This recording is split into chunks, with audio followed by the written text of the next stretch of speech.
Hello, friends. As promised, today I have with me Mr. Sandip Grover, whom I very fondly call as Bhishma of HR and IR. Those of you who know me, you know that for the last 25 years, I am into corporate training, leadership coaching, and primarily all HR people are generally my clients. So, Mr. Sandeep Grover is not just one of those HR people. He is one that whom I look up to for guidance, suggestion, and whenever I get stuck in something, he's the my go-to person, Mr. Sandeep Grover. And it's my privilege that I can call him my friend. And whenever I request him for his time, he is always available.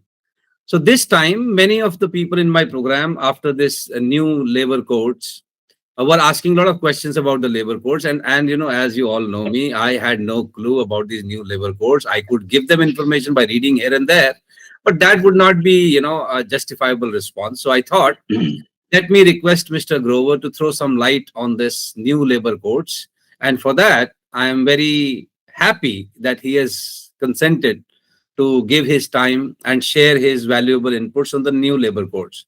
So help me welcome Mr. Sandeep Grover. So, Grover Saab, if you are with us, wow. Thank you, sir. Thank you for your time and welcome on the channel. Thank you, Sureshji. Thank you very much for the kind words. And, I think our association goes a long way. I think we first time met in 1999 or something like that, if I Okay. remember correctly, right? Yeah. Yeah. So that's right. These new labor codes, they were there for some time in the sense that, the government had announced it in 2020. In fact, the acts were also passed, but Mhm. it never got executed. So it took a long 5 years for these laws to be executed finally. Mhm. Still, there is some room, more things need to be done. But yes, at least now these are, finally seeing the lights of the day. Yes. Okay. So that's why, sir. My first question to you about these new labor codes is, what was actually the need for the new codes, and why it has taken at least 5 years to implement these codes? You see, uh, India now is, very quickly going to be the number three economy in the world. You know that, right? We are already at number four.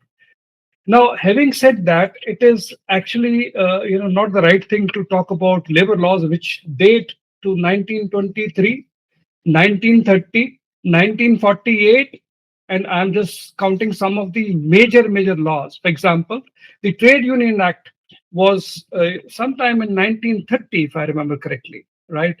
And similarly, the Industrial Disputes Act came into being in 1947. Sorry, Trade Union Act was in 1926, 4 years Mm. before that. Industrial Disputes Act 1947, Industrial Employment Standing Orders Act 1946. तो independence के बाद का तो बात कर लो, you know and moreover, we were always, sort of very touchy about, sort of even talking about how do we reform, how do we, go to the next level, how do we take care of the Gen Z. It's also a fact of life that, we were concerned about the whatever backlash which can happen from the industrial unions. So this was probably attempted twice, if my memory goes right. Once in 1966, and another time I think in 1970 or something like that. 1999. So two times it was attempted, but it never sort of saw the light of the day. So it was, sort of the right time probably, and this is a decisive government we have. They want to take care of these. They would want to touch those things which are perhaps untouchable in the past. So this is what we are seeing today. And moreover, when we talk about the ease of doing business, yeah, so if we have to attract people from overseas, let's say that you come and set up your shop here, the first thing what these people say is that, how many compliances you've got, and you'll be surprised, Sureshji. We've got, I mean, if we really count all the compliances by the book, as many as 69,266 compliances. Have I heard it right, sir? That's 69. right, sir. That's right. That's right. So what I'm trying to tell you is, okay, just imagine a company 69,233. So if a company has to come from overseas where they follow the rules to the hilt, first thing they'll ask you, "Acha, how many compliances we have to do as an employer?" So there are as many as you heard it right, 69,000, right? And mind you, there are 6,618 filings in terms of the reports and stuff like that, right? So all that is mind-boggling, obviously, right? Nobody can, in their right senses, can even think, and perhaps they don't know that many of these are just there for the heck of it, for the sake of it.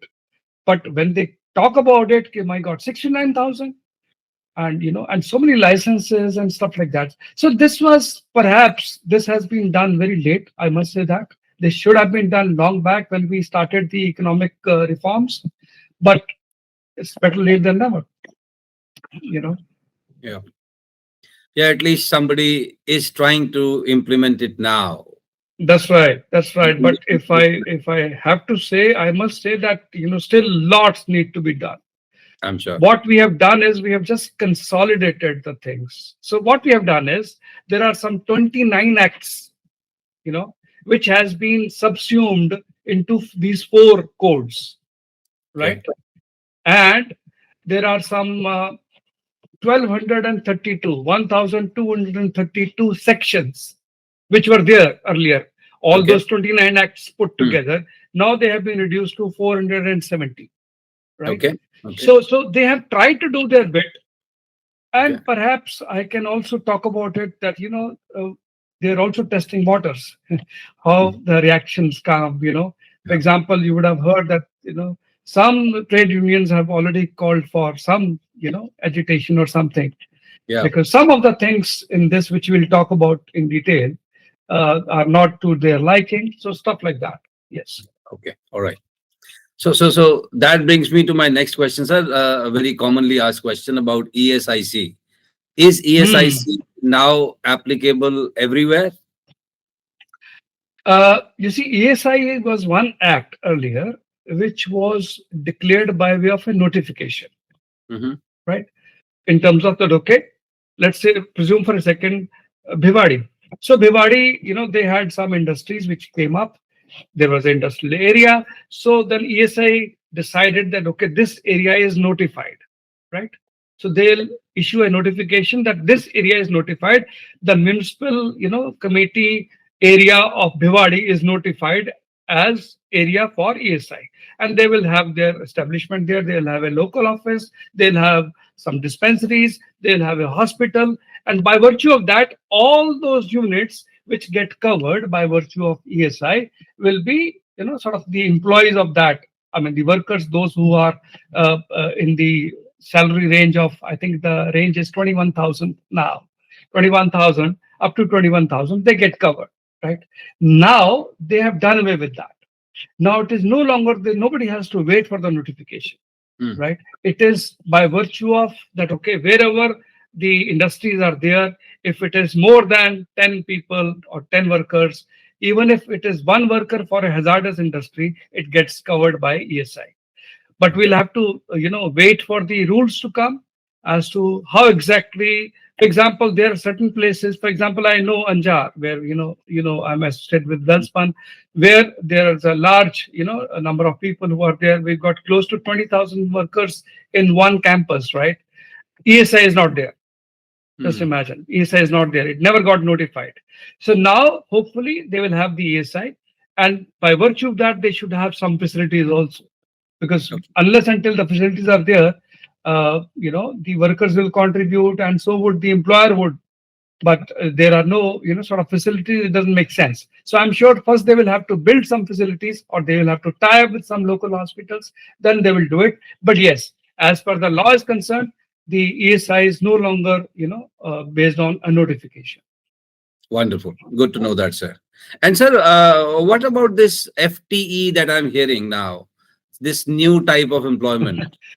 Yeah, there's a lot of confusion actually, Sureshji, in this. Ah, FTE is a fixed term employment. That's the okay. full form of FTE. What Ah, used to happen was that, let's presume for a second that you are an employer and you have to get a program made, IT program made, right? And you don't feel like that it requires a full-time employee for next 5 years, 10 years. You hmm, don't want to hire. You will approach somebody who will be a freelancer. You will tell him that, okay, yaar, this code needs to be made. Why don't you make it? And he's under no compulsion that he'll be only doing it for you. He might be doing it for your competitor also, right? So, and you will say, okay, okay, let's understand and let's get into NDA. He will do a NDA, but you are not very sure. hmm, Now, so in order to get over that, this new term FTE is sort of conceived, which means that you can hire somebody for a year with all the sort of all other amenities in terms of his PF, his ESI, his leave, his gratuity. Now the gratuity is also covered in FTE. Everything is payable to him, and he is a full-time employee, right, for a year. So this is a new thing which has come up, and by virtue of that, as I said, all the other, sort of whatever benefits the full-time employee would get, this FTE will also get, including gratuity. But there's a lot of confusion. Many people think that now gratuity in terms instead of 5 years, now it is for 1 year, which is wrong. In hmm. fact, today also I was talking to somebody, a senior person, and he said, "Okay, now our cost will go haywire." I said, "Why?" He said, "Everybody will start getting gratuity after a year." I said, "No, sir. This is only for FTE. Gratuity for regular employees is for 5 years only," which I clarified in your Yeah, LinkedIn also, if you recall. LinkedIn message. Yeah. Yes, yes. Wonderful. Good for this clarification, sir. Uh, are there some of the welfare things that are now more accessible, sir, under the new Uh, codes? that's right. You see, some of these are, for example, there is a health checkup for those workers who are beyond 40 years of age. So compulsory health checkup, annual health checkup, so once in a year for the workers who are beyond 40 years. Now which all tests need to be done, we'll wait for the rules to come. As I must say, the rules for all these codes are yet to be published, yet to be Okay. declared. And the Hmm, government has given 45 days time for all the state governments to sort of release their rules. Once the rules are released, then only we will know the nitty gritty, that okay, which all tests to be done and things like that. Now hmm. barring that, for example, uh, canteen at 150 workers, earlier it used to be at 250 workers. So Okay. that's another welfare thing which has come up, right? The gratuity calculation is now on 50% of CTC, right? Hmm, Earlier it was only on basic. Now basic would have been 30% of your CTC, right? So by virtue of that, the employee per se will get more gratuity. And similarly, so many other things which were linked with your basic salary. Now it has been enhanced to 50% of your CTC. So hmm. all those benefits the workers will get. Of Okay. course, ESI is there. Yes, yes. You just mentioned something about these health checkups. Anything Hmm. additional? Any specific changes? You see, this is, as I said, this is yet to be seen as to how it gets, covered. What I foresee is that certain basic tests will be covered, and perhaps for large companies, they may say that, okay, that you have a doctor, right? And that doctor is authorized to do the tests, right? You have basic facilities you need to have, for example, the ECG or Hmm, the some of the blood tests. You can tie up with some laboratory, pathological laboratory, and you can do so certain basic tests like your cholesterol and your blood pressure and your sugar and your thyroid. Maybe all these will be covered. I doubt whether they will cover some of the other stuff which are maybe the TMT and other stuff. I don't think so. But this is good to do in terms of the workers, because by virtue of their exposure to some of the hazardous industries, at times they get into that mode where they are not even aware that they have these ailments, and once they come to know, it is at times it is late. So it is very good thing that they have started this initiative. All right. Good to know that too. And sir, tell me about this elephant in the room. What about this retrenchment rules? Are there any changes now? Uh, Yeah, this is actually the elephant in the room. You see, earlier, those of my friends who know, who are in this, field, they would understand that the king of the all the acts used to be the Industrial Disputes Act, hmm, 1947, right?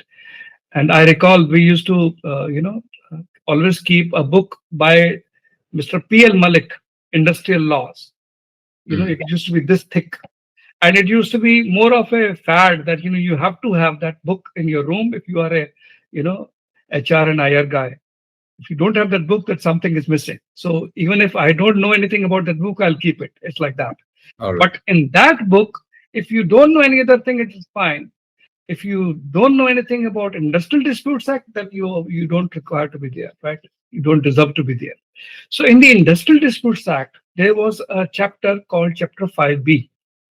I Mhm, remember that by heart because I started my career from the plant, so obviously. So chapter 5B is talking about those people, those companies where a certain number of people are beyond that. For example, earlier it used to be 100. So mhm, if you have more than 100 workers, then Chapter 5 will be applicable. And Chapter 5B says that nobody can be retrenched, nobody can be laid off, no closure can happen, no lockout can happen. If you are beyond 100 workers, you have to seek permission from the government, from the labor department. You have to seek permission. And seeking permission, in normal circumstances, you will never get permission.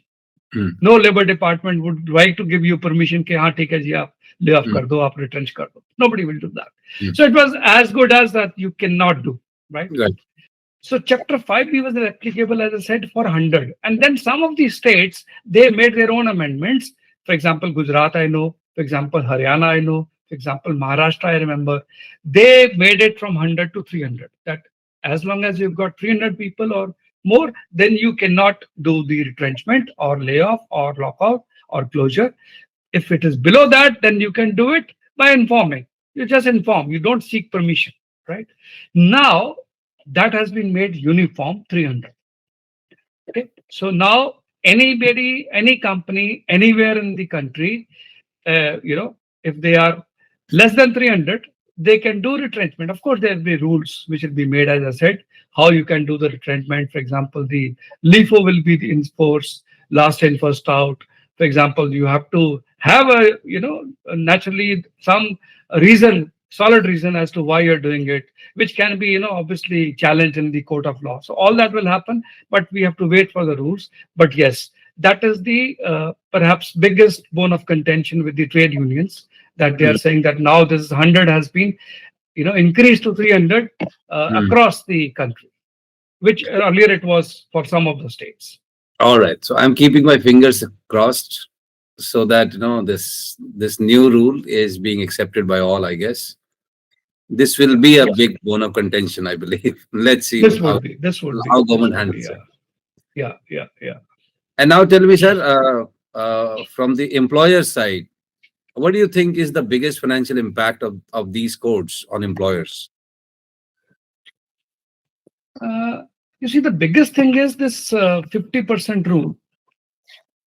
Uh, so I'll give you example. Let's say somebody's salary is 25,000. And earlier, as I said, the basic used to be 35-40%. Let's presume for a second it is 40%, which is Mm, 10,000.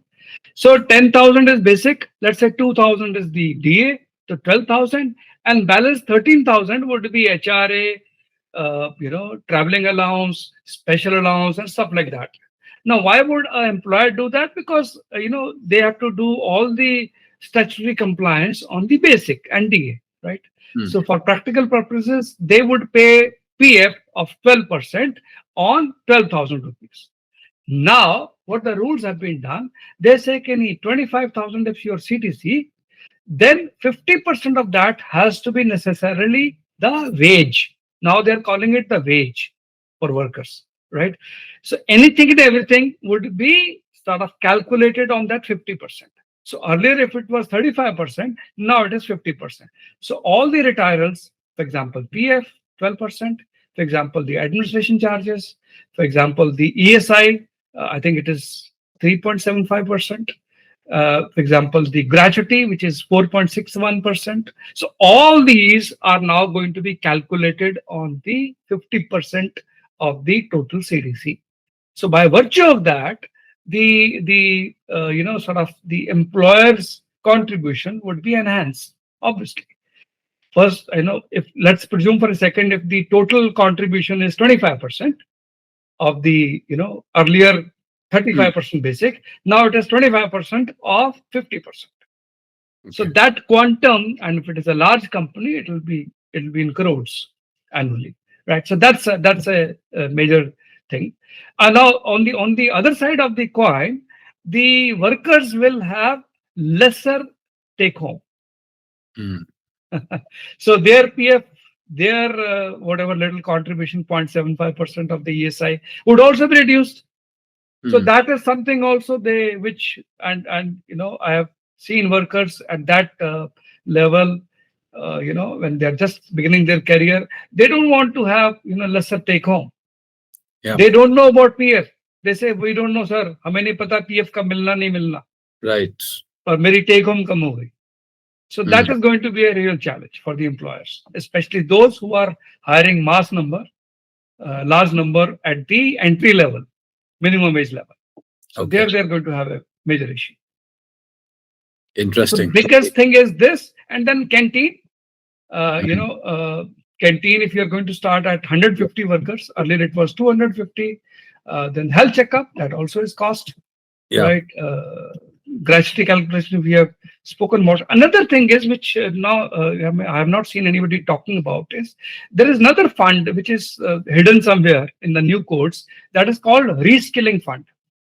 Okay. Now, what it says is that if you are going to retrench a worker, 15 days of his wage you have to deposit in the government treasury or wherever some fund will be created as a reskilling fund.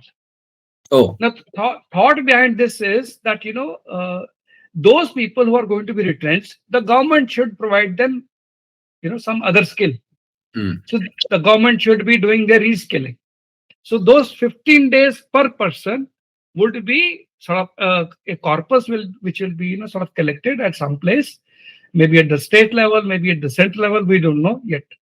I mean, unless the rules come, and that amount, that corpus will be used for skilling people, reskilling actually Mm. those who are going to be retrenched. So that's a move.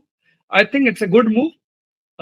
We have to see as to how it is implemented, how it is actually seen, and how people perceive it, what kind of skilling is done, what kind of faculty they've got, what kind of infrastructure they're able to have.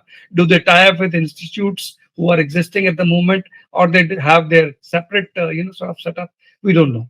But that is another fund which is from the perspective of the employer spending extra money.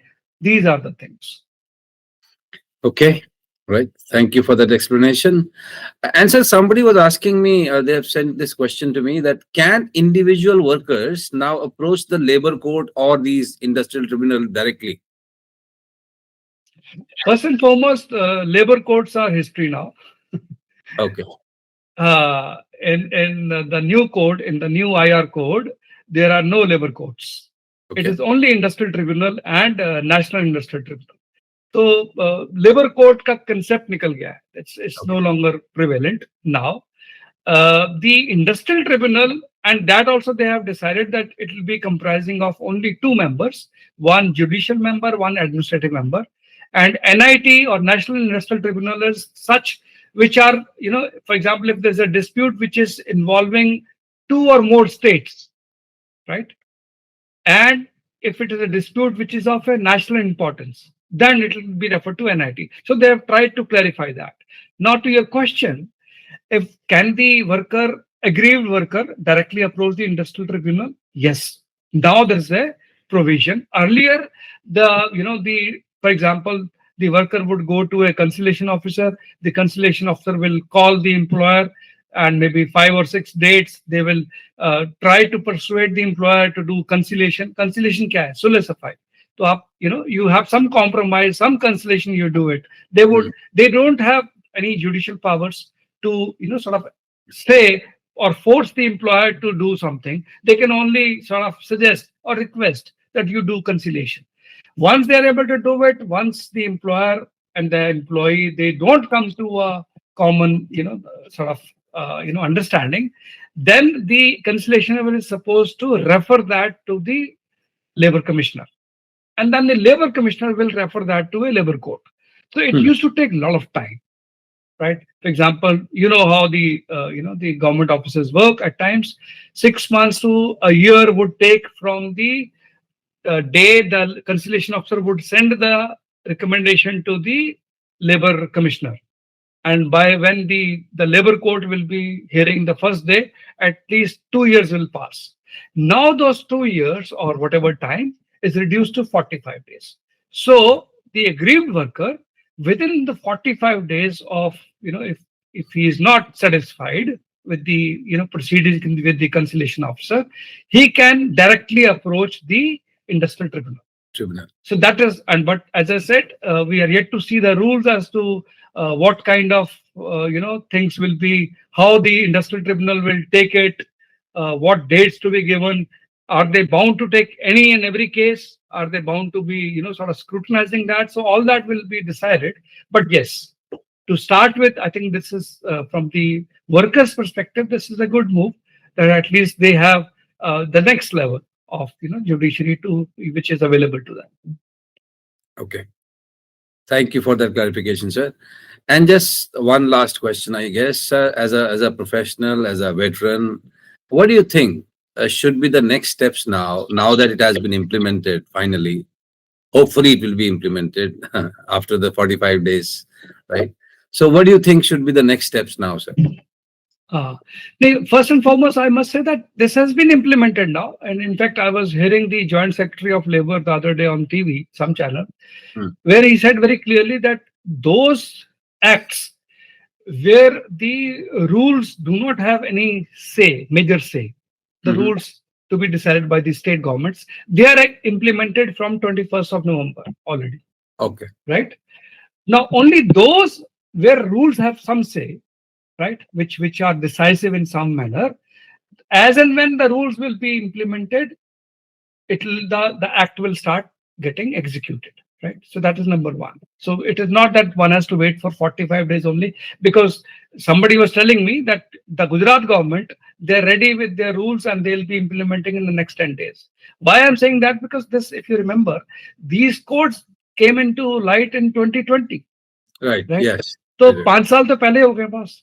Of course. And those 5 years were for the state governments to formulate their rules, come out with suggestion. In fact, I was privileged to be a member of the committee by SOCHM, where we went and met the labor secretary at that time, and to submit sort of recommendation from the industry side. So I was one of the members, right? Hmm. So what I'm trying to say is those 5 years were actually used for this only. So I won't be surprised if the state governments, they come out with their rules pretty fast. So that is one. Now, actually, there are a lot to be done, as I was talking about in the beginning. This is just consolidation exercise, Suresh. This is, to be honest, no real reforms have happened. Now, when I talk about reforms, I'm reminded of the reforms which started in during the Manmohan Singh's time. Those kind of reforms I'm talking about. And just to give you an example, now we all remember the good old days, where IT returns, when we have to file, there used to be shamianas. Do you remember that? I know. Yeah, shamianas and long queues and touts everywhere, and you have to wait for your turn, right? And once you have filed, you will feel that, oh my God, पता नहीं क्या कर लिया आपने, है ना? True. और उसके बाद गॉड फॉरबिड अगर आपका रिफंड है तो भाई साहब भूल जाइए, है ना? तो आपको साल बाद आ गया तो आप I प्रसाद know. खाओगे, I है know. ना? Yeah. अब look at the things now. Yeah. Who remembers when he has filed the income tax return? At the True. click of a button, you do it, right? It is as simple as that. And the refund, oh my God, it Yeah. gets sort of comes into your account as early as 5 days, four Yes, days, six actually. days, depending upon which level you are, what Yeah, kind of scrutiny they have to do, yeah. right? So those kind of reforms I'm talking about, which are yet to be seen. Now, just imagine, boss, if a worker retires today, you think he's happy with the kind of pension he's going to get from the PF, which is the kind of medical facilities he's going to get from ESI? Nobody Mm. is happy, right? And you'll be surprised. In fact, I was shocked when I learned this. The corpus of ESI, sir, today, you can Google it, is 1.5 lakh crore. Ah, 1.5 lakh crore is the corpus which ESI is sitting on, sir. And they are putting it in various, sort of areas, government bonds, this, that. Now they have sought permission from SEBI to put 20% of it in the stock market. So 1.5 lakh crore of corpus you're sitting on, and hold your breath. PF, they are sitting on unclaimed funds of 50,000 crores. In My fact, it's more than goodness. 50,000.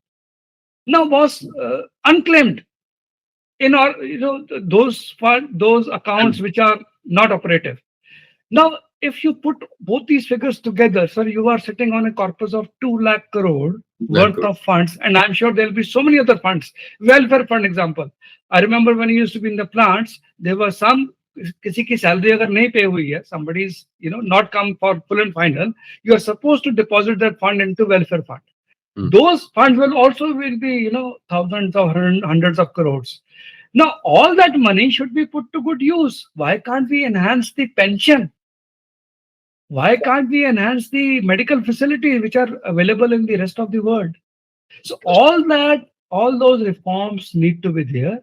And once you are able to put these money into good use, I'm sure then nobody will crib. No, that is the real reforms. Then I'm sure the trade unions will also be there. They'll say, "कि sir, यही करना था, अभी तक क्यों नहीं किया आपने?" Right. True. So those are the real reforms which I think one should do. And I'm sure this government is, as I said in the beginning, it's a decisive government. They would want to do things which are probably were never thought of in the earlier times. So they should also do it. And now they have already tested the waters. I am sure they should do a little more than that and put this money, this huge corpus which is lying, to good use. Yeah. But that is something which is required, not these consolidation, not this putting all these sections into one go and say, okay, all these are we have come out with new acts or new codes. Yeah. Very well said, sir. But I'm sure you would agree that this government has been taking some bold steps in the past, Yeah, political and otherwise, including GST implementation. Nobody thought correct. that it is possible. So this government did take that bold step. So I'm sure somehow if they can listen to this conversation that we have had, you never know. I'm told that they are very good listeners and they are listening to everything nowadays. Yes, And yes, these sure. mind-boggling numbers of 2 lakh crore rupees corpus Oh they're sitting yes, on. My goodness, that really raises my eyebrow. Then, my goodness, what are they doing with this money? Right? correct, correct, So, correct. but yes, I'm sure, sir, there must be people in the government who are thinking about it. So, nevertheless, a good beginning, I would say, at least. Yeah, yeah, yeah. Yeah. No, at times, for example, the ESI stuff, they have Mm. tied up with some private hospitals also. So that That's- those things have also started. yeah, yeah, yeah. So better late than never, I believe. Sure, So, sure. so with this, sir, I would like to thank you for your time No, no, thank you so much, to clarify these Sureshji, for points. calling me over. And I'm sure the listeners would be perhaps a little more, sort of clarified in terms of their doubts. And maybe we can request the, listeners to, come up with any doubt if they have. They can always put it in your chat box or whatever. And we'll be very happy to, sort of respond to that. All right. So, all my listeners, viewers, you have heard it right from Grover Saab himself. If you have any doubt, any query, anything you want to discuss, just drop me a message and I'll forward it to Mr. Grover and we'll be very happy to clarify your further doubts. So with this, thank you, sir. Thank you so very much. It's always a pleasure talking to you. Thank So you, Surajji. thank you. Thank you, sir. See you soon. Thank you. Bye. Bye.